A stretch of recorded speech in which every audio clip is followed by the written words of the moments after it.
In this lesson of MS Excel, we will learn about entering data into worksheet, cell addressing, range, and range name. Entering data into worksheet. You can enter either values or labels into any cell within the worksheet. Move the cell pointer to the required cell and then type the data. While you type the data, you will notice that it appears both in the cell and in the formula bar. Press enter to enter the information into the cell. Your cell pointer will move down to the cell below. Now, what is cell addressing?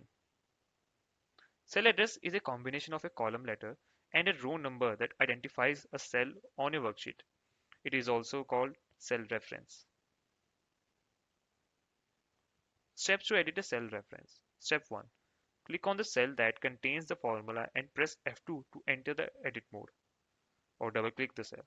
This will highlight each cell range referenced by the formula with a different color.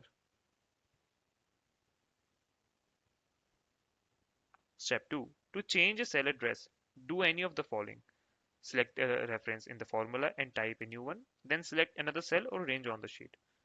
To include more or fewer cells in the reference, drag the color-coded border of the cell or the range. Step 3. Press the Enter key. Now we will talk about range. A cell is a single element in a worksheet that can hold a value, some text, or a formula. A cell is identified by its address, which consists of its column letter and row number. For example, cell B1 is a cell in the second column and the first row.